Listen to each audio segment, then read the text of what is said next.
तो बिहार में सियासी हलचल मची हुई है। सीधे रुख करते वरिष्ठ सहयोगी प्रकाश जी का। प्रकाश जी, आज बड़ी खबर ये भी है कि आज जो पहली सूची है 7 करोड़ 30 लाख वोटर्स की, वो आने वाली है। तमाम आपत्तियों, सियासी गुणागणित के बीच जो पहली लिस्ट इस पर नजरें लगी हुई है, आपके पास ताजा जानकारी कैसे जुड़ी हुई? देखिए, जो बिहार में एसआईआर को लेकर बवाल हुआ था और राहुल गांधी और तेजस्वी यादव ने यात्रा निकाला और वोट चोर गद्दी छोड़ के नारे भी लगाए।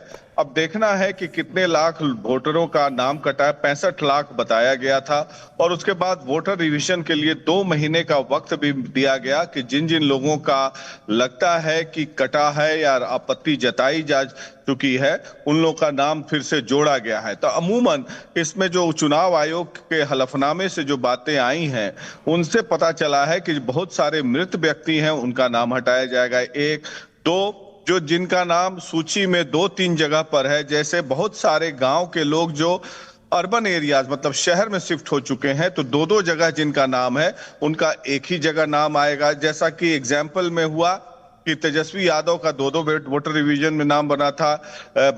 एलजेपी की सांसद जो है वीना सिंह, उनका 2-2 जगह नाम था। एक मुजफ्फरपुर में, एक वैशाली में उनकी बेटी का नाम था, उनकी पति का नाम था। तो कोई अपवाद नहीं था, कोई राष्ट्रीय जनता दल का हो या भाजपा का हो या जदयू का था, सबके नाम आए। तो इन सब लोगों का नाम कटेगा और तकरीबन 8.25 करोड़ लोगों का नाम जारी होगा वोटर लिस्ट में। आज आखिरी तारीख है, उसके बाद चुनाव आयोग प्रक्रिया अपनाएगी कि कैसे चुनाव कराया जाए और चुनाव आयोग के सदस्य भी आएंगे बिहार अगले 2-3 दिनों में। और उसके बाद 6 तारीख के आसपास model code of conduct Bihar में इन्फोर्स कर दिया जाएगा और अगले महीने यानी नवंबर 2nd वीक में, छठ के बाद चुनाव संपन्न कराया जाएगा। और जैसी की जानकारी मिल रही है, 2 फेज में चुनाव हो सकते हैं। Back to you. लेकिन प्रकाश जी, सवाल इस बीच ये भी खड़ा होता है कि आज ही पवन सिंह मिलने पहुंचे हैं गृह मंत्री अमित शाह से। आपको याद होगा बीते चुनाव में पवन सिंह निर्दलीय चुनाव लड़े थे, लेकिन इस बार विधानसभा चुनाव से पहले इस मुलाकात के मायने क्या, मतलब क्या निकाल रहे हैं आप? पवन सिंह एक गायक हैं और बिहार में भोजपुरी इलाके में एक अच्छा खासा प्रभाव रहता है, क्योंकि इस तरह का स्टारडम का भले ही राजनीतिक व्यक्ति ना हो, भारतीय जनता पार्टी से एसोसिएटेड रहे हैं। पूर्व में भी भोजपुरी गायक जैसे मनोज तिवारी हैं, रवि किशन हैं, एक्टर हैं, उन लोगों को लड़ाया गया। दिल्ली से लड़े, गोरखपुर से लड़े। उसी कड़ी में पवन सिंह एक पावर स्टार इनको कहा जाता है। भले ही राजनीतिक व्यक्ति ना हो, लेकिन इनका एक खासा प्रभाव है और राजपूत बिरादरी से आते हैं। और से पिछले बार जो औरंगाबाद में कुशवाहा जाति के लोगों ने राजपूत समुदाय को वोट नहीं दिया और उसके बाद पवन सिंह का रखा, तो शाहाबाद इलाके में बीजेपी को खासा नुकसान उठाना पड़ा था और जदयू के भी कई उम्मीदवार हार गए, जिससे 5-6 सीटों का नुकसान हुआ उस समीकरण के चलते। जैसे आरा के सांसद आरके सिंह भी चुनाव हार गए, बक्सर हार गए, सासाराम हार गए। तो उसको न्यूट्रलाइज करने के लिए बीजेपी ने आज कोशिश की और अमित शाह से मिलने के बाद फिर पवन सिंह की बीजेपी में वापसी होगी। एक अच्छी पहल है भारतीय जनता पार्टी के लिए। दल को मजबूती मिलेगी, क्योंकि ये चुनाव काफी लोकलाइज्ड फैक्टर पे चुनाव लड़ा जाएगा। लड़ाई आसान नहीं है, तो सभी जितने भी कमजोर पक्ष हैं, सबको मजबूत करने की कोशिश की जा रही है भारतीय जनता पार्टी के द्वारा। थोड़ी देर में आएगी बिहार की फाइनल वोटर लिस्ट। थोड़ी ही देर में एसआईआर की फाइनल लिस्ट जारी की जाएगी।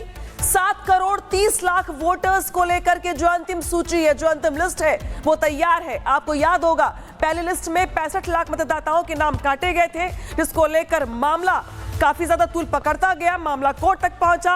और अब बड़ी खबर, बड़ी जानकारी यहां पर ये कि थोड़ी ही देर में बिहार के वोटर लिस्ट को लेकर के बड़ी अपडेट सामने आएगी, जहां पर 7 करोड़ 30 लाख वोटर्स की अंतिम सूची यहां पर जारी की जाएगी।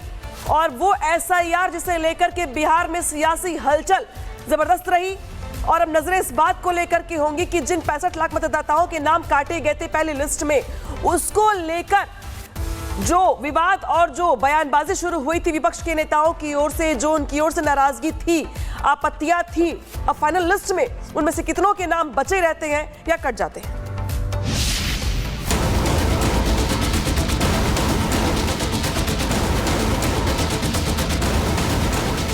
मतदाता सूची बस एक कागज का पुलिंदा नहीं, बल्कि राजनीतिक दलों के लिए असली गणित का आधार होती है। कितने नए वोटर जुड़े, किन का नाम कटा, यही समीकरण चुनाव में जीत और हार की दिशा तय करता है। बिहार में चुनावी संग्राम से पहले अब आज की तारीख अहम है, क्योंकि लोकतंत्र के इस पावन पर्व का पहला पन्ना आज खुलने वाला है और आज अंतिम मतदाता सूची की तस्वीर साफ हो जाएगी। बिहार में एसआईआर के बाद आज फाइनल वोटर लिस्ट जारी की जाएगी। ये लिस्ट तय करेगी कि लोकतंत्र के महाकुंभ में कौन कौन अपना वोट डाल पाएगा। चुनाव आयोग ने दावा किया है कि आपत्ति और नए आवेदनों को देखने के बाद मतदाता सूची की फाइनल लिस्ट को अंतिम रूप दिया है। इस लिस्ट से मृत और बाहर रहने वालों के नाम नहीं हैं। इस छटनी के बाद ही अंतिम वोटर लिस्ट तैयार की गई है। इससे पहले 1 अगस्त को ड्राफ्ट वोटर लिस्ट जारी की जा चुकी है। अब यही अंतिम सूची बिहार विधानसभा चुनाव का आधार बनेगी, जिसमें इसके बाद अनुपूरक सूची भी जोड़ी जाएगी। लेकिन फिलहाल असली चुनावी बैकग्राउंडर यहीं से तय होगा। फाइनल वोटर लिस्ट जारी होने के अगले सप्ताह चुनाव शेड्यूल की घोषणा हो सकती है। Bureau report, Republic Bharat. और इस बीच एक और बड़ी खबर आ रही है, जहां पे गृह मंत्री अमित शाह से मिलने पहुंचे पवन सिंह। अमित शाह के आवास पर दोनों की मुलाकात हुई है और शाह से पहले उपेंद्र कुशवाहा से मिले पवन सिंह। पवन सिंह जो कि भोजपुरी इंडस्ट्री के जाने माने चेहरे, साथ ही वो चेहरा भी जिनकी ओर से आपको याद होगा काराकाट से चुनाव लड़ा था पवन सिंह ने, हार गए थे, लेकिन बीजेपी का खेल खराब कर दिया था। और बड़ी बात यहां पर यह कि फिलहाल पवन सिंह मिलने पहुंचे हैं गृह मंत्री अमित शाह से। अमित शाह के आवास पर यह मुलाकात हुई है। तो बिहार की राजनीति में लगातार हलचल बढ़ी हुई है।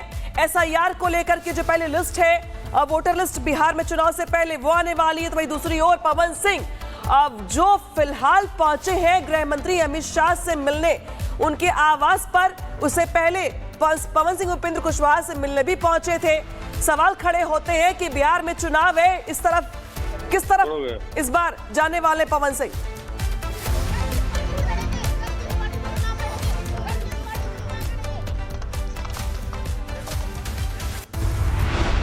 तो बिहार में सियासी हलचल मची हुई है। सीधे रुख करते वरिष्ठ सहयोगी प्रकाश जी का। प्रकाश जी, आज बड़ी खबर यह भी है कि आज जो पहली सूची है 7 करोड़ 30 लाख वोटर्स की, वो आने वाली है।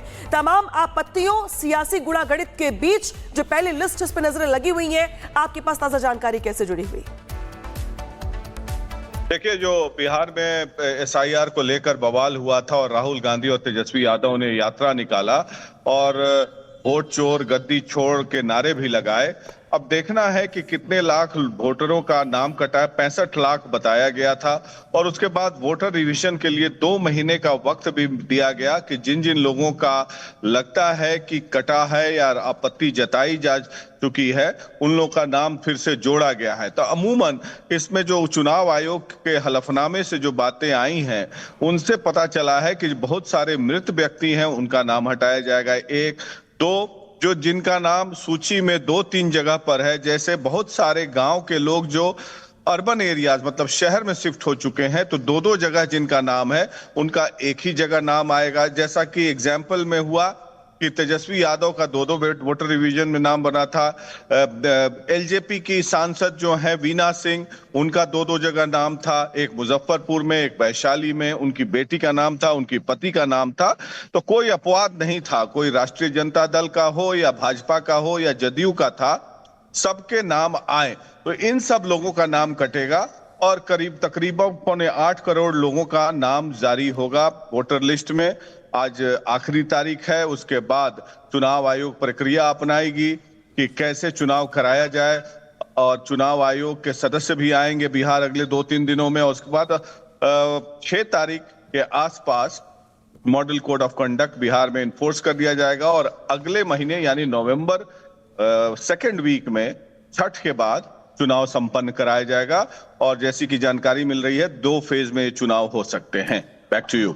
और लेकिन प्रकाश जी, सवाल इस बीच ये भी खड़ा होता है कि आज ही पवन सिंह मिलने पहुंचे हैं गृह मंत्री अमित शाह से। आपको याद होगा बीते चुनाव में पवन सिंह निर्दलीय चुनाव लड़े थे, लेकिन इस बार विधानसभा चुनाव से पहले इस मुलाकात के मायने क्या, मतलब क्या निकाल रहे हैं आप? पवन सिंह एक गायक हैं और बिहार में भोजपुरी इलाके में एक अच्छा खासा प्रभाव रहता है, क्योंकि इस तरह का स्टारडम का भले ही राजनीतिक व्यक्ति ना हो, भारतीय जनता पार्टी से एसोसिएटेड रहे हैं। पूर्व में भी भोजपुरी गायक जैसे मनोज तिवारी हैं, रवि किशन हैं, एक्टर हैं, उन लोगों को लड़ाया गया। दिल्ली से लड़े, गोरखपुर से लड़े। उसी कड़ी में पवन सिंह एक पावर स्टार इनको कहा जाता है। भले ही राजनीतिक व्यक्ति ना हो, लेकिन इनका एक खासा प्रभाव है और राजपूत बिरादरी से आते हैं। और से पिछले बार जो औरंगाबाद में कुशवाहा जाति के लोगों ने राजपूत समुदाय को वोट नहीं दिया और उसके बाद पवन सिंह कारका, तो शाहाबाद इलाके में बीजेपी को खासा नुकसान उठाना पड़ा था और जदयू के भी कई उम्मीदवार हार गए, जिससे 5-6 सीटों का नुकसान हुआ उस समीकरण के चलते। जैसे आरा के सांसद आरके सिंह भी चुनाव हार गए, बक्सर हार गए, सासाराम हार गए। तो उसको न्यूट्रलाइज करने के लिए बीजेपी ने आज कोशिश की और अमित शाह से मिलने के बाद फिर पवन सिंह की बीजेपी में वापसी होगी।